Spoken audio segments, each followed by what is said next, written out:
Sementara itu dalam sidang peninjauan kembali yang digelar kemarin, Reza Indragiri yang hadir sebagai saksi meminta maaf kepada Ibtu Rudiana usai Mabes Polri menyatakan ayah Eki tidak melanggar etik. Namun Reza memastikan bila ada benturan kepentingan dalam bertugas, maka anggota Polri terkait melanggar kode etik.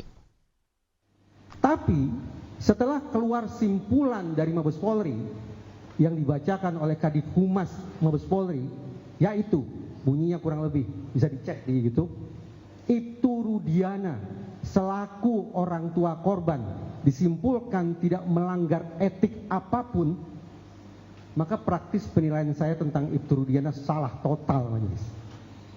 Salah bagi saya untuk menganggap Ibtu Rudiana sebagai sosok yang telah menjahati masyarakat. Salah bagi saya untuk memandang Ibtu Rudiana sebagai potret personil penegakan hukum yang telah menyusahkan lembaganya sendiri. Salah bagi saya untuk menyimpulkan bahwa Ibtu Rudiana telah melanggar sekian banyak poin dalam kode etik profesi Polri. Atas dasar itu, dengan segala kerendahan hati, berbasis pada simpulan Mabes Polri, hasil pemeriksaan Propam dan Irwasum, saya dengan kerendahan hati mengaturkan permintaan maaf kepada Bapak Ibtu Rudiana selaku personil Polri. Demikian. Tetapi kembali ke pertanyaan saudara penasihat hukum. Seandainya hal-hal yang saudara katakan tadi itu benar adanya, maka tadi sudah saya sampaikan. Membuat laporan palsu, menyiksa terperiksa, dan kehilangan objektivitas akibat konflik kepentingan itu merupakan pelanggaran kode etik profesi Polri. Demikian. Maksudnya Bapak minta maaf kepada Rudiana karena dianggap benar itu. Saya tidak punya landasan lain kecuali menyimak dan mengiyakan simpulan Mabes Polri.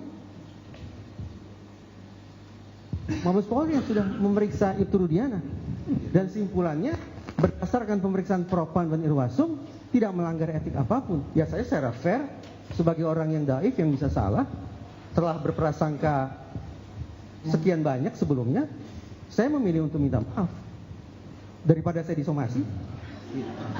Ya, lebih baik saya sebagai warga negara yang baik secara rendah hati mengajukan permohonan maaf terlebih dahulu. Tapi ya ahli, kami perlu tegaskan bahwa pemeriksaan dari Mabes Polri itu tidak mencakup laporan siapa internal. Tapi kita juga belum mengerti karena kita juga membuat laporan dan beberapa teman juga membuat laporan itu. Gitu. Kalau suatu saat, kalau ini jadi berandai-andai kan saya tidak memiliki kemampuan, kewenangan untuk memeriksa Ibtu Rudiana. Jadi begini, kuasa pemohon, ya. Izin saya sampaikan sedikit, majelis. Ya, sebentar. Sebenarnya tadi sudah ada jawabannya. Sebenarnya ada dua jawaban. Kalau mengenai mengikuti dari hasil pemeriksaan Polri tadi, ahli minta maaf, ya.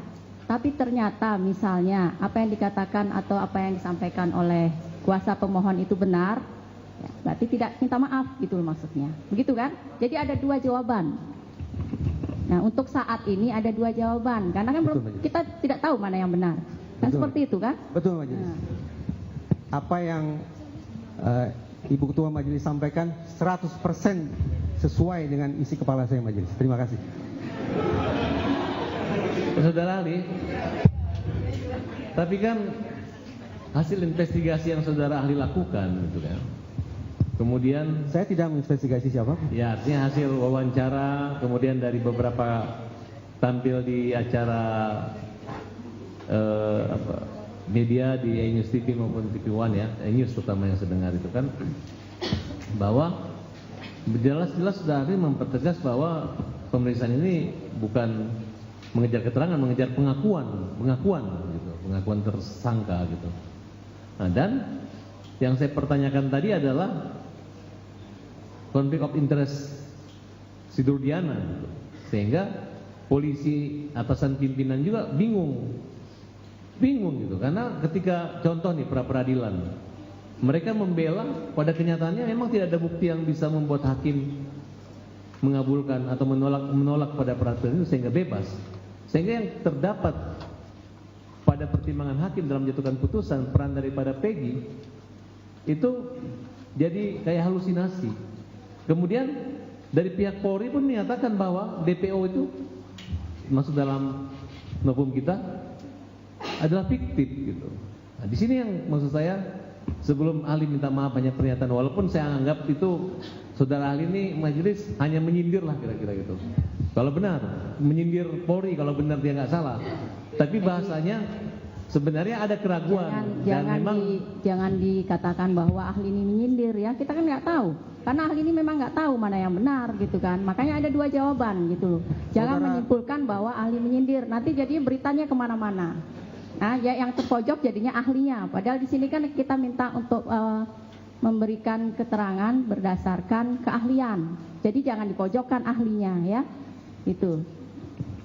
Ya, dilanjutkan pertanyaan. Izin majelis, saya juga secara langsung harus menyampaikan sanggahan. Saya pikir saudara penasihat hukum salah membaca gestur saya. Saya tidak sepanjang yang saya sampaikan di hal ini, di ruang yang mulia ini, saya sudah diangkat sumpah majelis. Saya menyampaikan, ya itu yang saya sampaikan. Kalau saudara penasihat hukum memandang saya menyindir, ya itu tafsiran beliau. Gitu ya. Jadi di sini ahli itu netral, tidak ke kiri, tidak ke kanan. Benar ahli? Netral kan? Nah, sesuai sumpah mudah-mudahan ya, netral majelis. sesuai sumpah dan sesuai dengan keahlian. Tapi setelah keluar simpulan dari Mabes Polri yang dibacakan oleh Kadif Humas